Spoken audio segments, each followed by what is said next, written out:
We are live.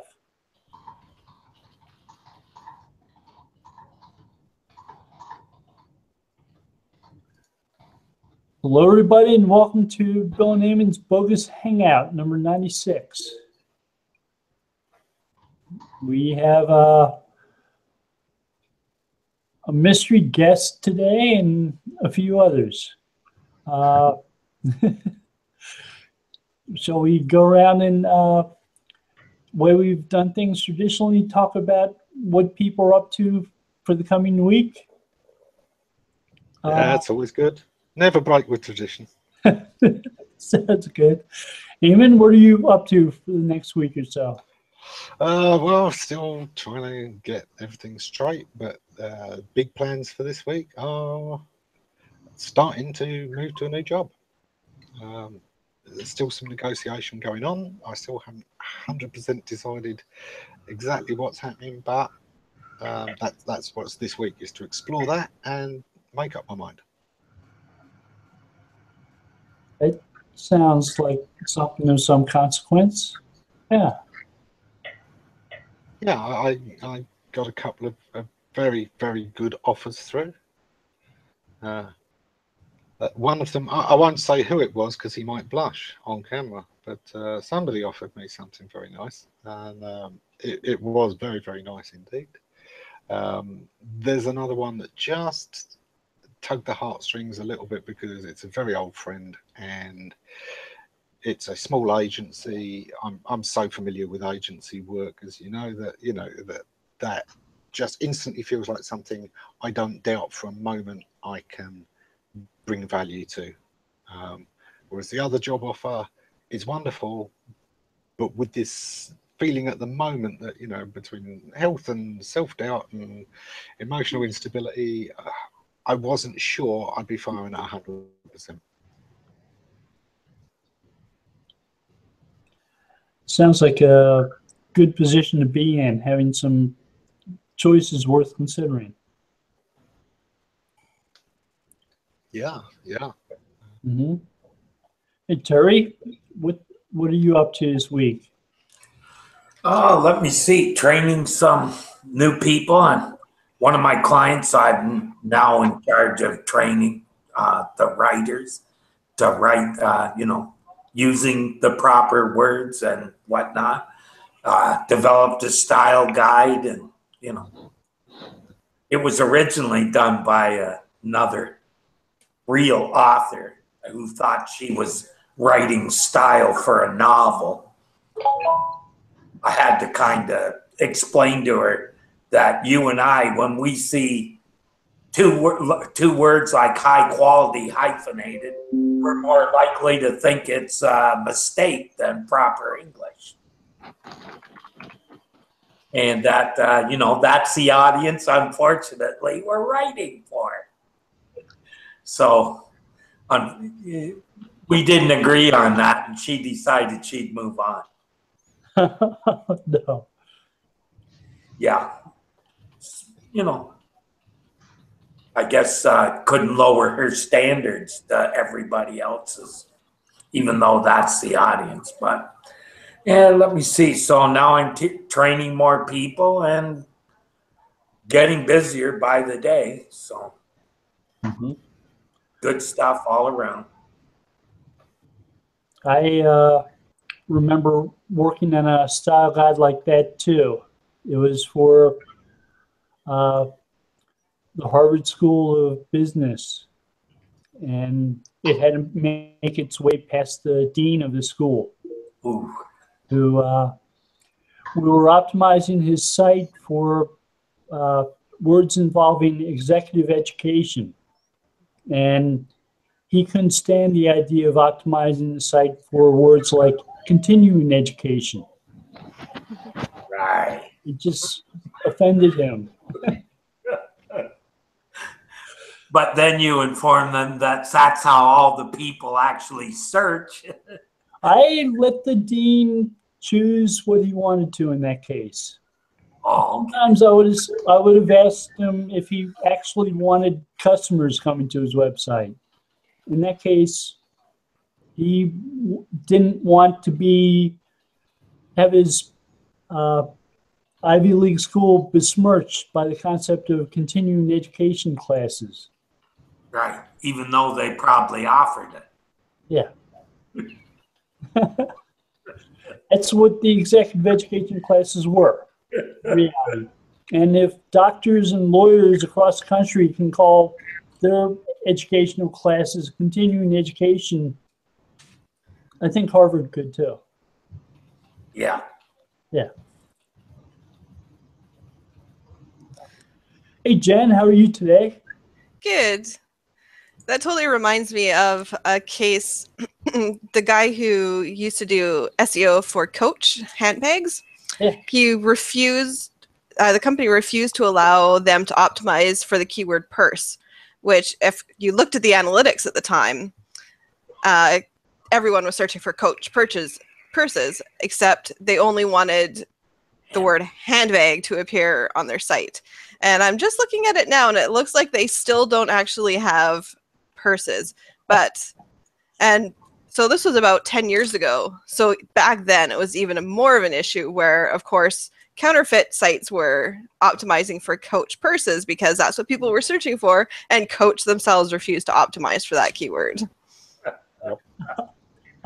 I've been on that fight with a British brand, and they had quite a long heritage in UK, and almost never, I think, probably to date, maybe it just changed, were willing to use any American word on the American website, but obviously customer in US were searching for different things, and yeah. There was a similar fight, and it was fashion as well. Yeah, it was quite funny. Yeah, I used to explain it to people.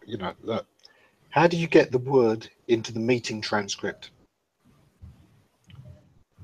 Now you could try all kinds of tricks and edit it in afterwards, but it's not the same. Just say the word, and that's what you've got to do with your website. If you want people analyzing your website to know that you're relevant for this word, use the word.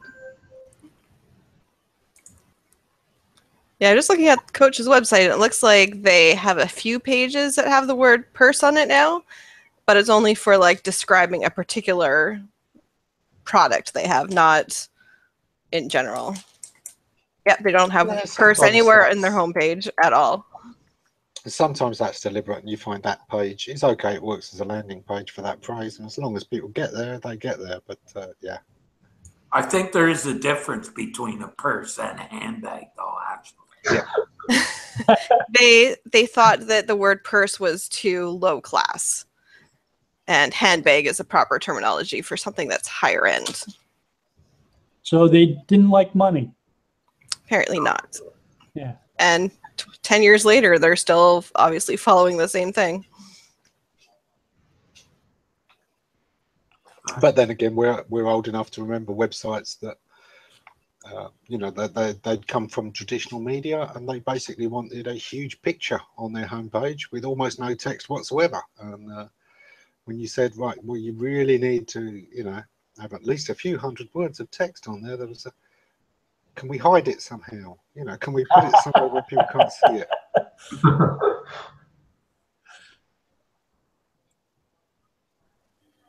We come from an age where the visual element of marketing has come to the fore, because partly television, of course, billboards and cinema. There's so many visual media that have the big attention that, of course, everyone's got carried away with visuals. And yes, it works on people, but still, even now, the web is mostly a text medium.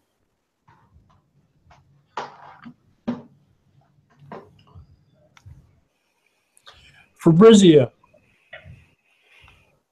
what are you up to this week coming up? This past few weeks, I've been quite absent actually. I was not receiving notification of the Hangout, so I never knew whether it was happening or not. And then on that very day, it was too late, and yeah, it's been quite busy. I'm trying to. I realized that I didn't invest much time in hiring in the past 6 months, and now I feel the pain because there's so much to do. So we are quite into the subject of thinking long term how to build a team more than what it is. So, but unfortunately, finding people who are committed to something, it proves to be very difficult. Like even people with like, I don't know, 5, 6, 10 years experience who don't bother to fill out why do you want to work for this company. These are the kind of things that like you expect people to care, when they apply for a job and things like that. But it's not always the case. So yeah. I get lots of emails from recruiters who send me emails saying, I have people interested in the position your company is hiring for. Let me tell you more about them. And it's like my response is to say, go back, read the job posting where it says there are certain things that you should do and have them do those things. I don't want to talk to you. Yeah. I don't think, currently I don't think we work with anyone, with any recruiter. There are probably few that I'm in touch who actually spend time asking those candidates what they want to do in life, which is a good starting point rather than just sending them over. But yeah, the whole thing is challenging, and also I guess it comes by the fact that different companies. So when you screen candidates and people apply, so a guy who has got the same job title in one agency or a company could be doing something completely different and could have completely different skills. So we don't hire people who haven't got technical understanding of what is SEO. And so if you have been doing link building for like even 10 years, just that with and just I don't know, content with no understanding on HTML, probably you're not going to get hired. And but obviously in the industry you have these kind of skill sets that always people they have their job title as SEO, but then often they're doing something else, and that makes it tricky for them also to understand whether this is the right job or not. Yeah, the non-standard job description, job title in particular, is just one of those things in our industry where everyone just makes up their own as they go along. I must admit, some of them are useful. Any title that has the word expert, hacker, ninja is going straight in the bin. It really is. I won't even bother to go through one of those profiles because this person is obviously not really in touch with what's going on in the industry. But yeah, I think recruiters are the one time we get reminded of how other people see SEO, because there's some really good companies out there. There's some really good individuals out there, but the ones we tend to come across are the ones that are doing things very quickly and doing things in mass. So I get tons of outreach from LinkedIn where people have literally just done a search for everyone with the word SEO anywhere in the profile and then sent them a job spec for a junior SEO. And, it's so obviously a job I wouldn't take that anyone glancing at my profile in detail, in any detail tool, should have, picked that up straight away. But that doesn't mean there aren't lots of good ones. It just means that the bad ones are so prolific that we tend to see them more. And I think that's very true of SEO as well. Yeah, exactly. And then also is depending from company to company. So like that's where like recruitment team often struggle. So it's not just about that position, but like depending on the setup. There are some companies where the SEO person is not spending 5 minutes a week working with developers. And obviously we work heavily with engineers, and like it's still a person doing SEO in this company, but it's different profile, and it's difficult for someone not into if you don't know how the company works, it's difficult to define the difference between two guys with the similar role,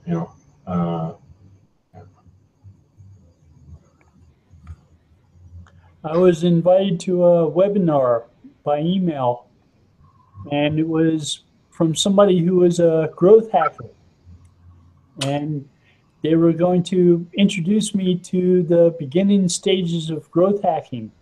And I'm thinking to myself, okay, what is that? I think that's the strimmer, and the later stages are the little shears. Yeah. I've got to get my door. So yeah, you know, you'll job titles are very hard in our industry anyway, aren't they? Because our actual roles change so much with each task, with each client, and year by year as the industry changes. I mean, if you think of everything that an SEO probably was doing in, what, 10 years ago, and everything an SEO is probably doing today, and they are quite different. Yeah, there's similarities. They're probably still doing content writing in much the same way, hopefully, you know, in detail, although they may have been getting away with a lot less because links could carry the weight. But link builders, that's going to be hugely different. And yet, it's a key part of any SEO campaign overall, how you get those links. Admittedly, you know, I'm more on the link attraction side of things, but you've got to build them somehow.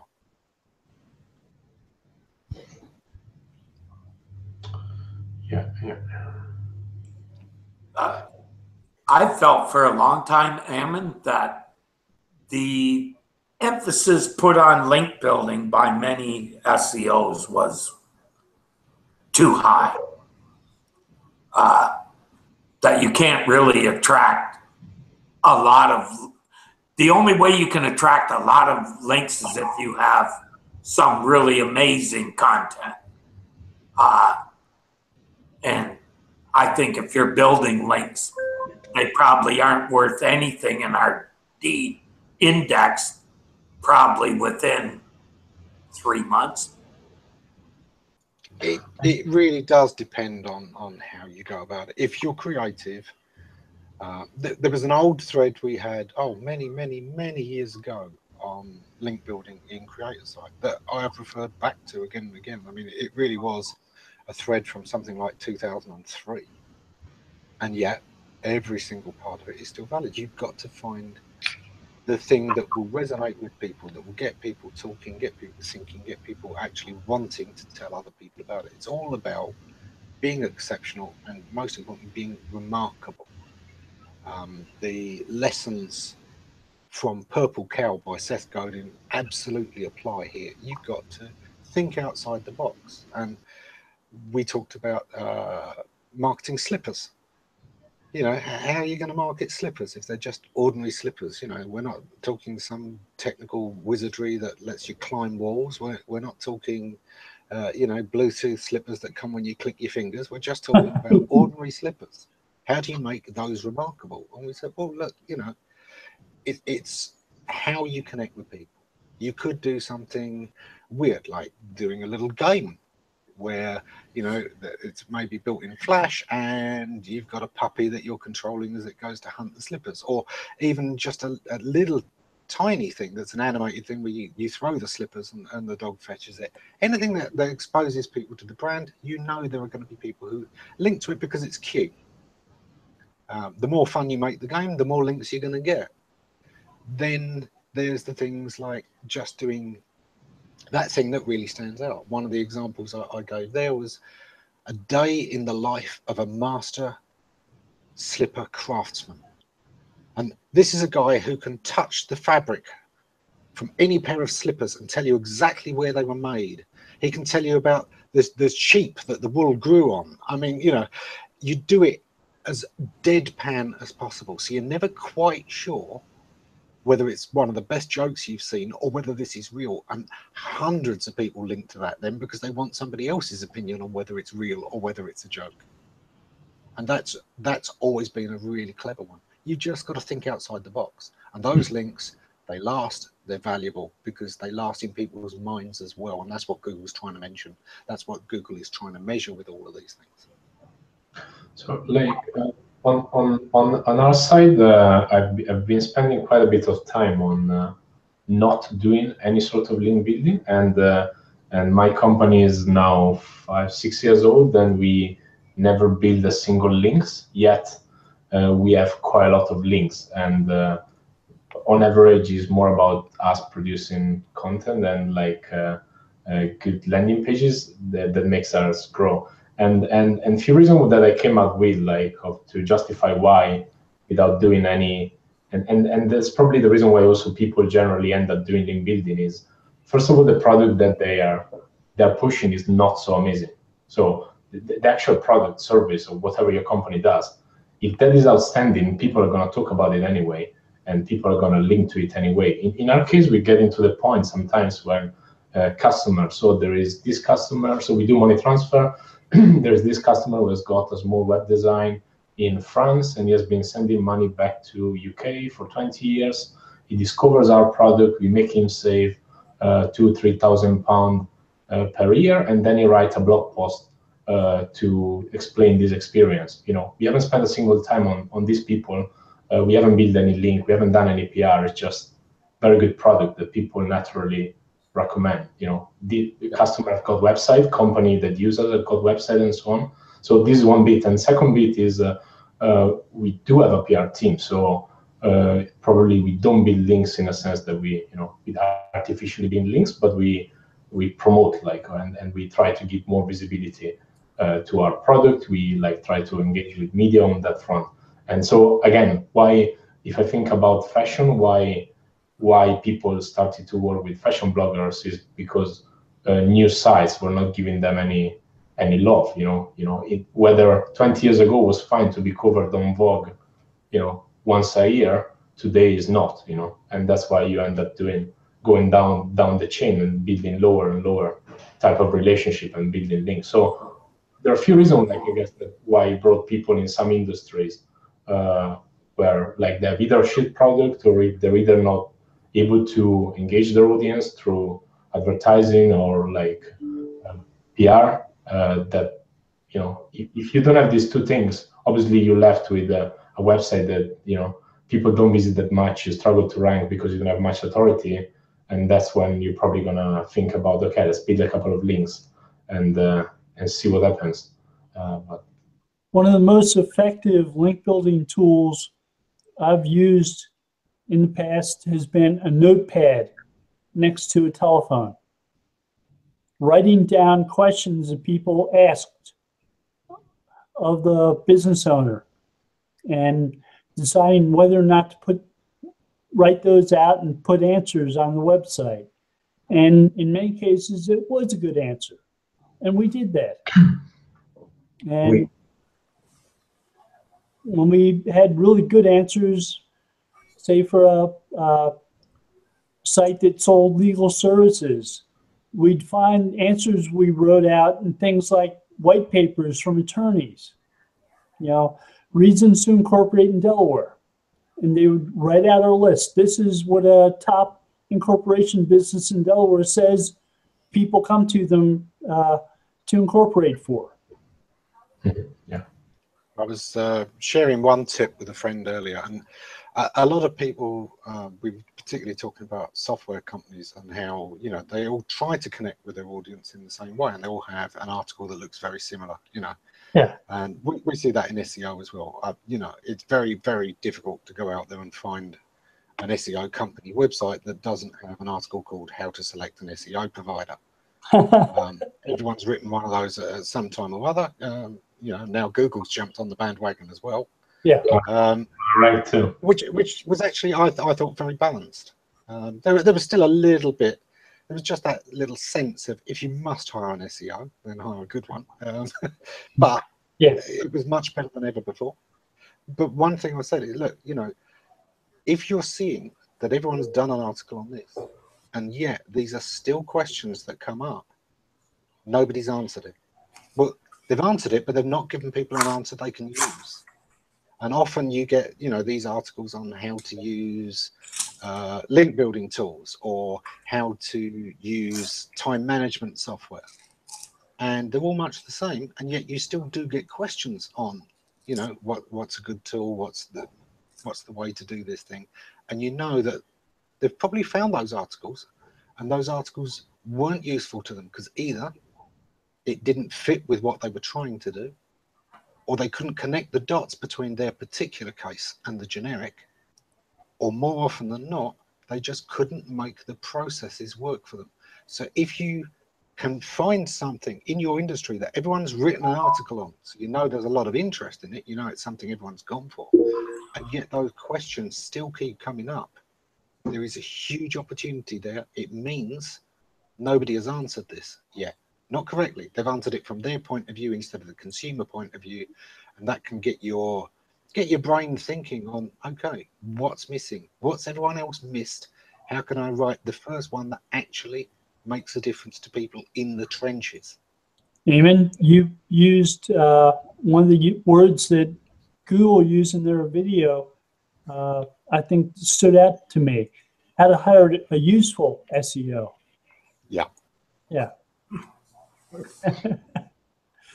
As if Exactly. There's no shortage of advice out there. It's useful. advice you can use. Yeah. Welcome back, Jen. Hello.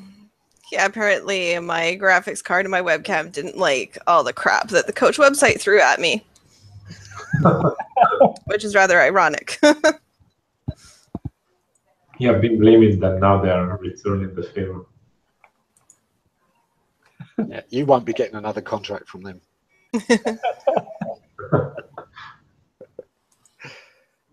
But it's funny. I mean, that comes right back to the most basic thing, the keyword research, which, funny enough, still comes up today. The fact that different words have different meanings in different places. Dave Pipe in the audience was saying, you know, over here in the UK, purse is almost always that little thing you put your money in inside your handbag. Whereas in America, it's much more the kind of dress handbag, the small handbag, almost the clutch handbag, but actually it's often got a strap. Your money inside your handbag. Whereas in America, it's much more the kind of dress handbag, the small handbag, almost the clutch handbag, but actually it's got a strap. Your money inside your handbag. We're in a time loop.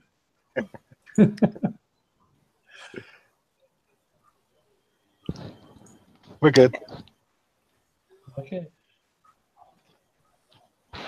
So, Bill, did you say what you've been up to this week? I'm not sure whether or not I did.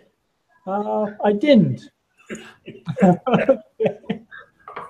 So you don't have me to ask you lose track of it completely.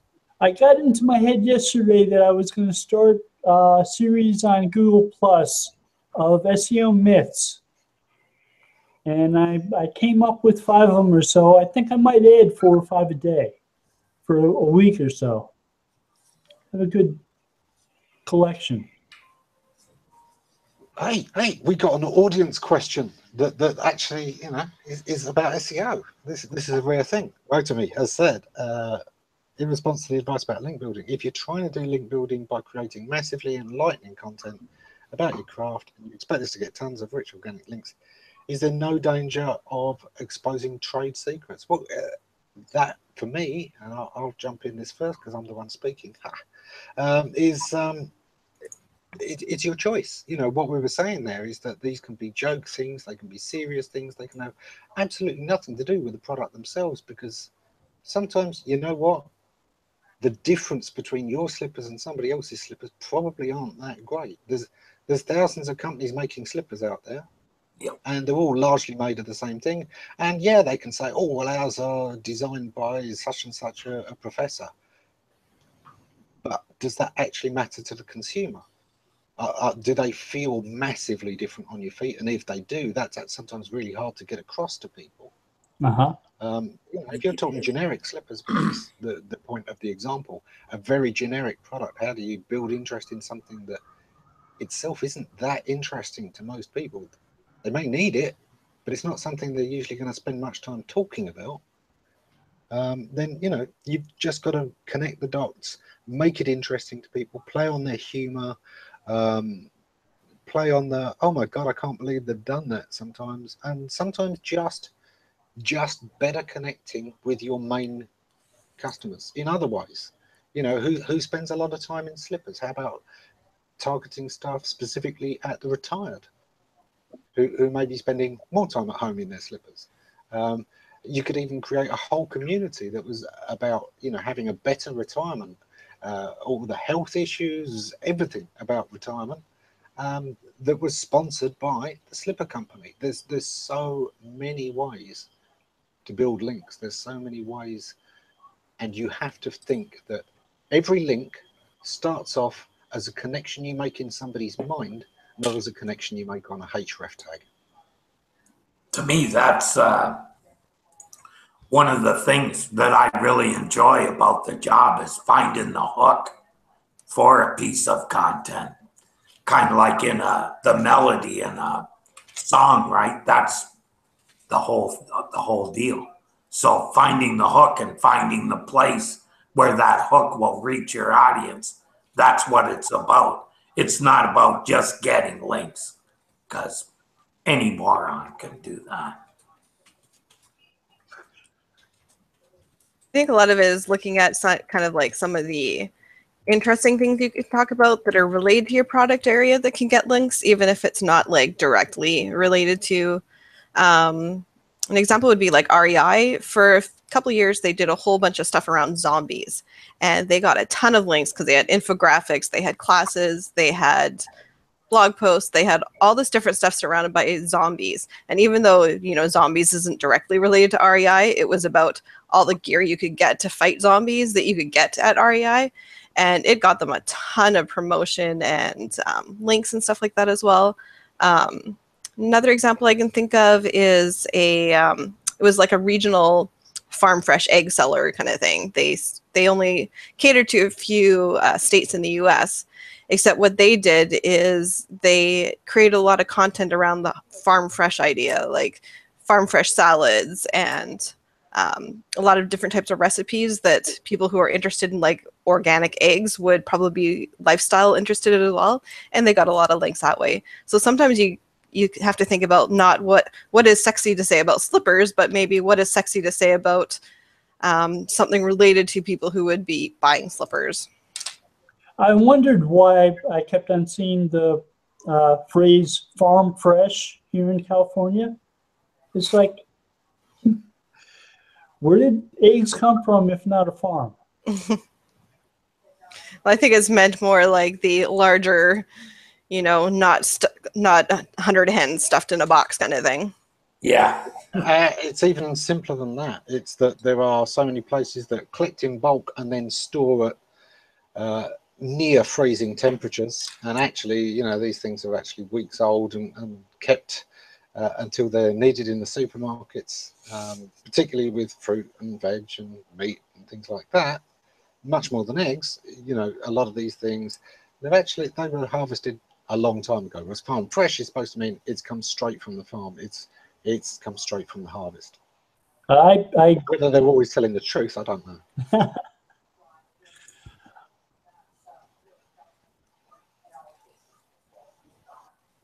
I grew up in a state that has lots of farms, and the idea of selling eggs means you're selling them from a farm, fresh.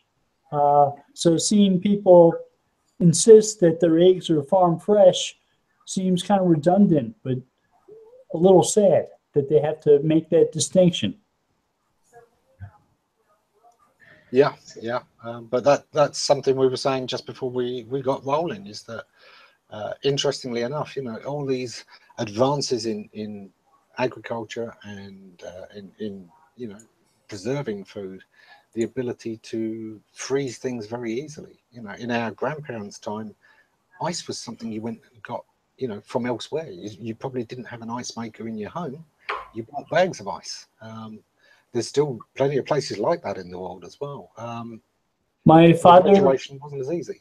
My father surprised us by telling us that when he was 4 or 5, he used to run down to the neighborhood bar with a bucket to get his father beer. Yep. And all the kids in the neighborhood did. Yeah. Bucket brigades were common in that part of where he lived. I'm saying, you know, over here in the UK, the thing every summer was, you know, oh, strawberry season is finally here. And, you know, Wimbledon, the tennis tournament it's still a huge thing is the strawberries at Wimbledon, because the two things coincided. There was like a month of the year where you would get fresh strawberries, and then that's it. You wouldn't taste strawberries again until the next year. And of course, with greenhouses, able to create an artificial summer almost at will. You know, they've got the sun lamps, they've got the temperature control. You actually get in places that are now producing 3 or 4 harvests a year, all year round. So yeah, you know, you go into any supermarket and things that used to be seasonal are no longer seasonal. But the downside of that is that most of these technologies are then, of course, pushed to the maximum. People trying to do the optimization thing, and they're speed growing the vegetables. And most vegetables today in the supermarkets have less than 50% of the nutrients that were in fruits and vegetables 30 years ago.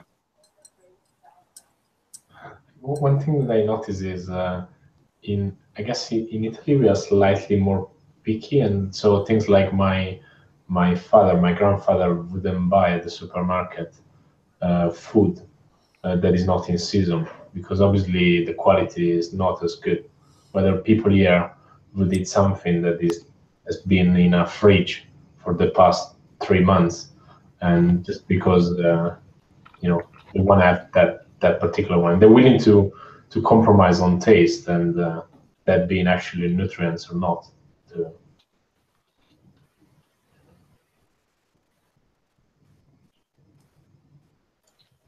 Yeah, Rotimi refined his question a little bit, and I'm happy to jump into that if we can. He said, do you want the links to come from those who are influential, reputable in your industry? And no, actually, a lot of the time you don't. You want those links to come from places your consumers are reaching. Now, sometimes that can be your competitors. It's great if you can do something like that. But a lot of the time, it's those newsletters and the sites they hang around. You know, why do people buy Facebook ads? Because people are on Facebook. You know, they're on there a lot. If you can connect with the places that your customers are, those are the best links, because not only is this a link that the search engine can pick up, but it's a link actual people can come through too. And that's, you know, when you're looking at links and building links, the most valuable are the ones not that just matter to search engines, but the ones that can drive actual traffic, because that's the whole reason you want that special link, the one that's on Google SERPs anyway. The only reason you want a link from Google is to send you customers. There was a patent that came out last week I wrote about that talked about giving more weight, more value, more page rank, I guess, to links that actually drove traffic. And they were starting to measure traffic from those links. And links that weren't driving any traffic at all were getting demoted. You were, in essence, shrinking the link graph, which is a good way to describe it. Yeah, I mean, I imagine that that's mostly done through traffic prediction rather than actually tracking, but I wouldn't be entirely surprised if there was a certain amount going on. Google have always been so adamant that they don't use, you know, the tracking data from Google Analytics in any way. So it would be difficult for them to necessarily track the traffic that was coming through a link. That they can, and certainly Chrome gives them the capacity, but considering how resistant they've been to that in the past, it's my guess that this is more about traffic modeling and prediction than actual analytics.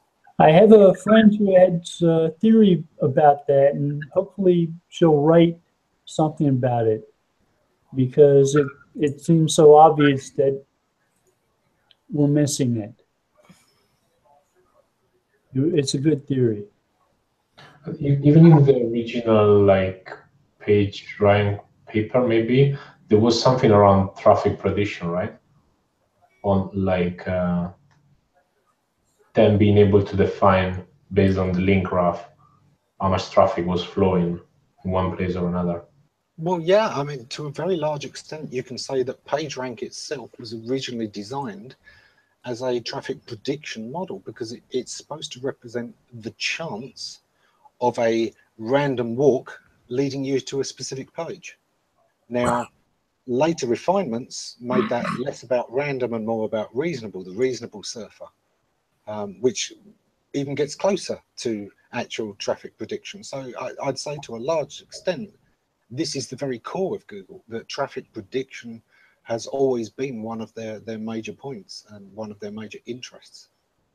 Yeah, that's why I always say target places where you're going to get traffic, and don't worry about, you know, how search engines are going to treat it. They're going to treat that better than they will a link from Joe Blow from Kokomo, you know. Makes sense. No, it does.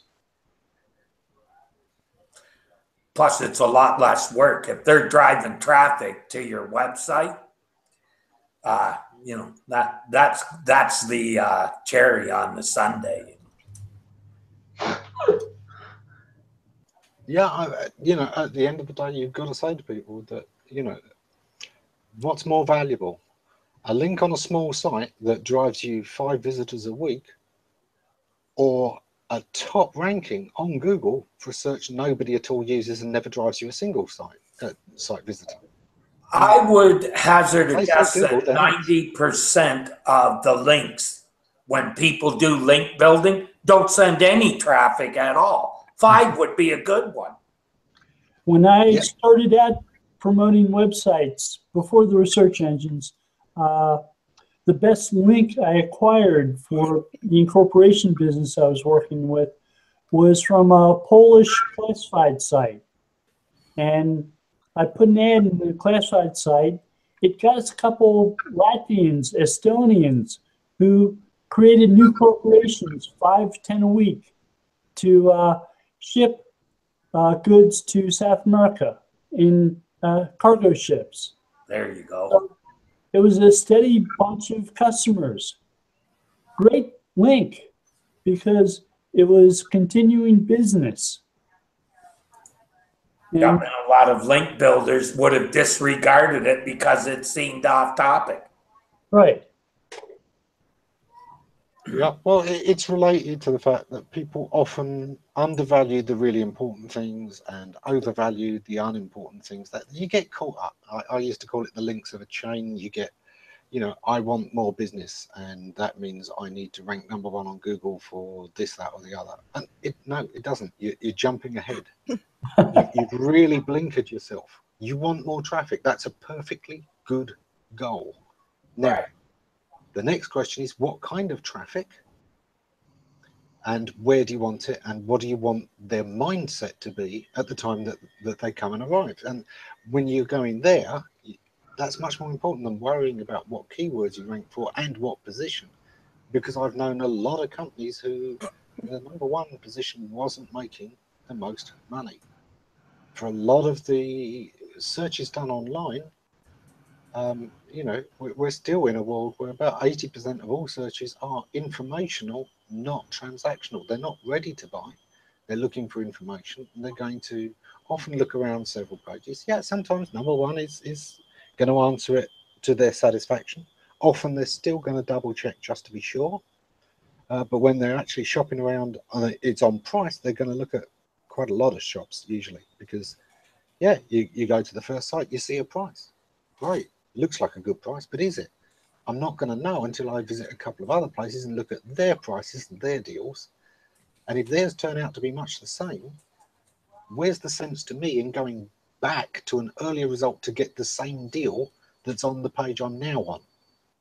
So often I found that actually position 7 got the most conversions when people were shopping on price. That was often their 3rd visit, when they went, yeah, I haven't got time to shop any deeper. You know, this is as far as I'm going to go. A lot of sites forget about the fact that you need informational content. I find that a lot of e-commerce sites, or sites that are selling any kind of products, they only want to create content that is something around selling their product, and, you know, let's bang the consumer over the head about it. And they forget about, there's a lot of times those, or the majority of the time, those consumer purchases start off as the informational queries. So people might want to look at how to use the product, or what are some of the benefits of the product, or how some people are using this type of product. And they're not thinking about how important those types of queries and content is. And they just think, oh, we need to be selling all the time because this is what we sell. Yeah, and it's something I've said about link building in the past. You know, I honestly believe that 95% of the links that people are building do nothing. I really do think that Google's filtering has got good enough to be ignoring most of those links because they're just not high enough value. Sometimes they're just in the wrong parts of the page, and they're whatever value they've got is reduced. Sometimes it's also then traffic. And by the time you add all of these different things that can filter a link for value together, I honestly think that 95% of the links people are building are worth zero because they've been reduced to half, and then half again, then half of that. And yeah, by the time it's finished, there's nothing left.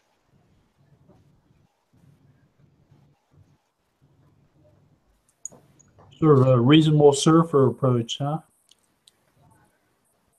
Yeah, yeah, very much.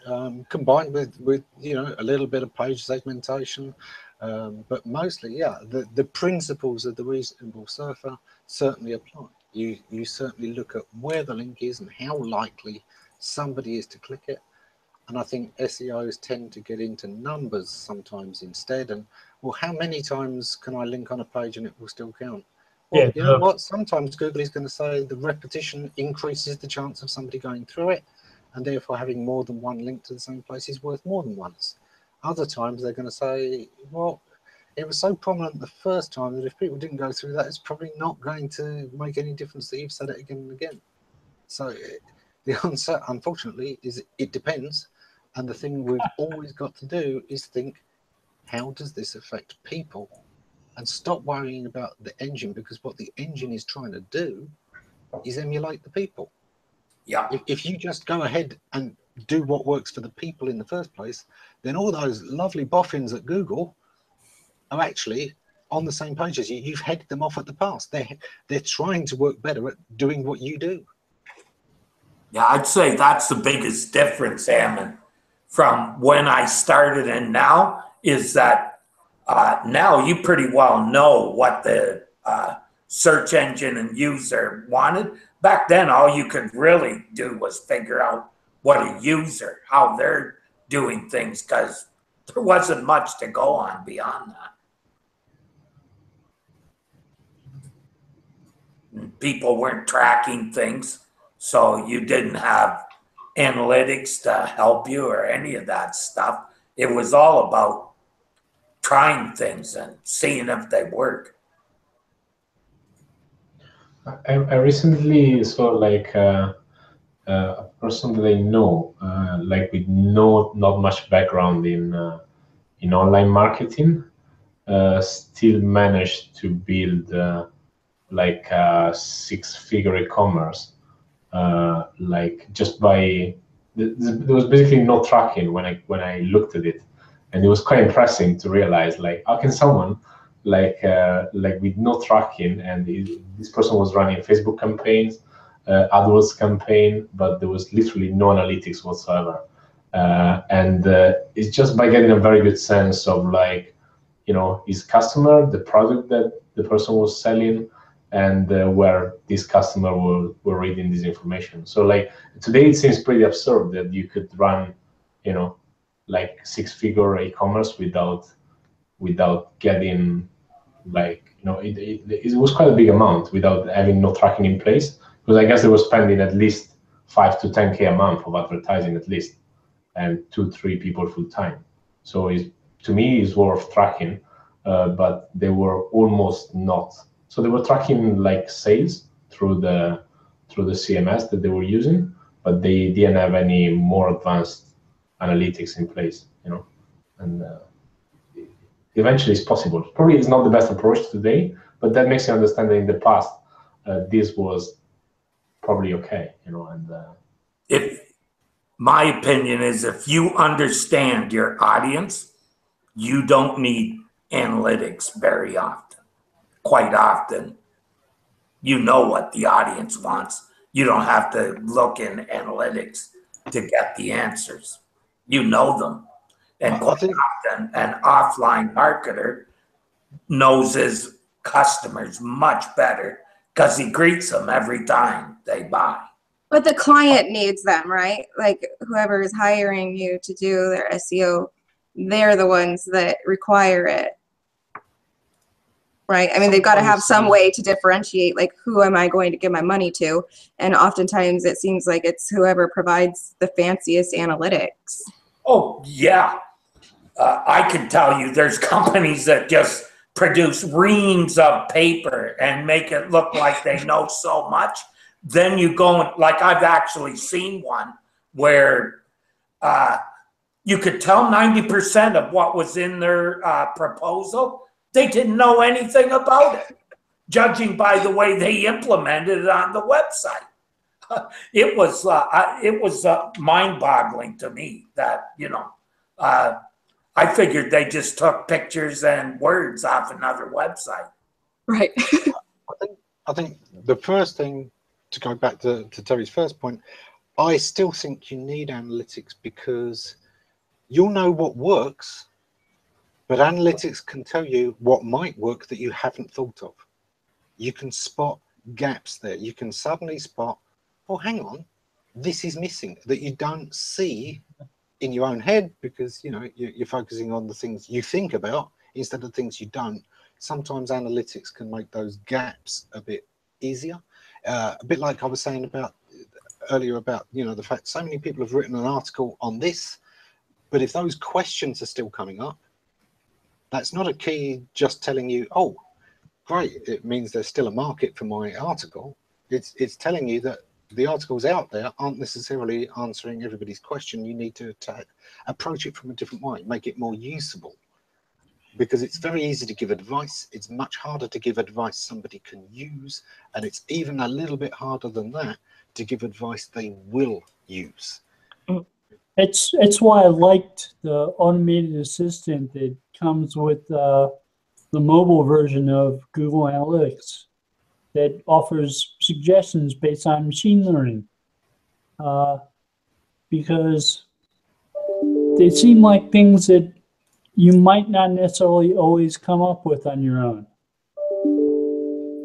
Yeah, absolutely. As for the reports, well, I've got a little story there that Christian might. I will remove all names from this, but some years ago I was working with a good agency, and we were up against the biggest reputable agency in the country, kind of thing. The company hadn't really been, you know, tipping the needle for this particular client for a while. It was a tough market. You really needed to do something different, and it just didn't seem like that had been done. They'd done all the good things that should be done in SEO, but it was a little bit paint by numbers. So we've gone in with a pitch, and literally the client said afterwards, and he wrote this in a testimonial, in 30 minutes we gave them more ideas to actually, you know, push that needle than the other company had given them in 6 months. And even so, at the end of the meeting, you know, we kind of discussed, they really liked the reports they got from this company because, you know, full color graphs, all of that.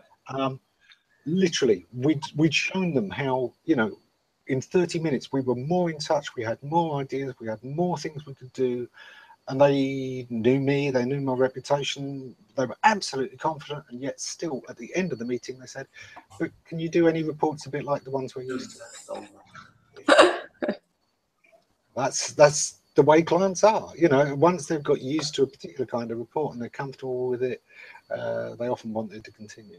Now, admittedly, I actually said, no, we're going to simplify the reports, because what's important isn't that you've got this nice piece of paper on your desk that you're largely ignoring. It's actually that, you know, you have something actionable. And I think a lot of reports out there are spending too much time on the graphs and all the different ways of looking at the data, and not enough on the thing of actually providing 3 things you need to do this month. Yeah. I think actionable is something that's missing in almost all reporting. You know, by default, and that's because it requires that little bit of time and thought from an actual consultant rather than just pulling numbers out of the database. Yeah, Dave and I always believed and gone on the premise that when you're looking at data, you should have a reason to be looking at data. You're not going to find really actionable items by just looking in the data unless you have a goal already or are looking for an answer before you look. Otherwise, I don't think data can really tell you that much, other than this is bringing in more traffic than something else. It doesn't tell you something altogether that's not in analytics that might do something that really pushes the need. And in regards to the analytics, I was just making the point, if you know your customer, you're a lot less dependent on analytics. I think though sometimes your analytics can show you things you might not have been aware of. On one of my sites, for example, I installed social sharing, and never in a million years would I have guessed that WhatsApp would have driven the most social shares out of Facebook and everything. And so that's something that never would have ever imagined. And it was only because I accidentally left the WhatsApp sharing on when I set it up. I didn't realize it was there. And when I went back a couple days later to finish setting it up, I'm like, whoa, what's going on here? And talked to a couple of people who are like, oh yeah, I've shared it on there. And I'm like, seriously? I love WhatsApp sharing. It's super easy. Stuff like that can be really important because until then you hadn't realized that most of your audience were 14.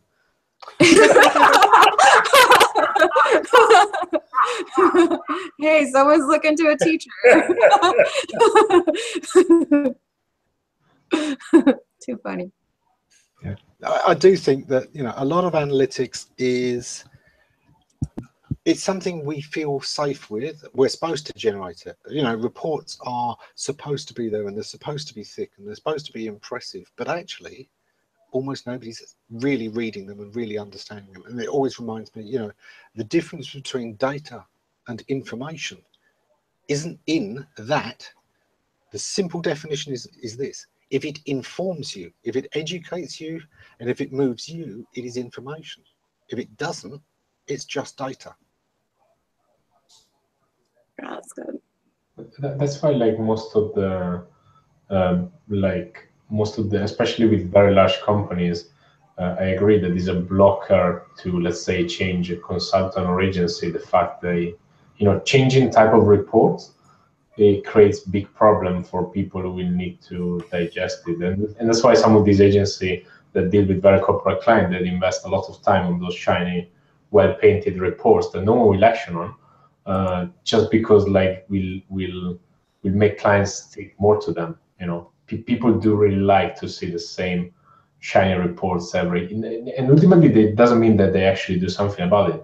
You know, and that's one of the most frustrating thing. You know, most of the time they end up not having any action, and but often they still want that report. They still think that you as consultant to give them that report makes them feel that you're actually working and you're actually doing something, but in reality, you know, it's not. To be honest, this year, I joined my company 1 year and a half, 1 year and a few months ago. Yes, we do reporting, we have analytics in place and those kind of things, but I haven't done an SEO report since, just because no one would have done anything with it. You know, until the day I cannot like educate people on what to do with it, there's no point of me just sharing a ton of data. You know, like what people are gonna do. But often, like agencies do, you know, they just share with clients as many data as they can find, just so hoping that they're gonna like it, but then in reality, nothing happens, you know. I have a question, real quick, because I'm looking at the time too. When, like, because like so much information is being like taken in through video, do you think that will have any impact on the way that people do their reports and how they provide them to customers? Something to think about maybe, and then like talk about next week, because it might be kind of a long topic if you want. I think that'd be a great one to have a whole show on, is the impact of video overall as we see it at the moment. But I don't see many people making reports via video. I think partly that's because when it's written down, you can skim it. You can choose your own pace to go through it. With a video, it becomes harder because you kind of don't know what you're skipping until you have, or until you've sat through it. Dave and I used video to like show someone how you add a video to a WordPress page. We've done stuff like that because it was quicker than explaining it to the client. And then you kind of build a library as well. Dave's And then like the same kind of questions come up, and then you can just hand that to them. Right. David's got a whole bunch of them somewhere. I think, you know, something we've talked about in the past is how useful tutorial videos are, because I think almost all of us have probably at some time or other turned to YouTube to learn how to do something. And there's, you know, people are doing that every single day. Certainly tutorial videos work very well. I think also they're also exceptionally good for walkthroughs. If you want to actually do a usability report or something, actually videoing yourself going through and showing and talking about what you're doing can be very helpful, because you know they're going to want to sit through all of that, and you know, then they can timestamp it as they like. It's even better if you can timestamp it for them. But I think when it's reports, yeah, it's not going to work at the moment, because people will just want to know a particular part rather than necessarily sit through the whole thing. It depends how short you could get your report, I suppose.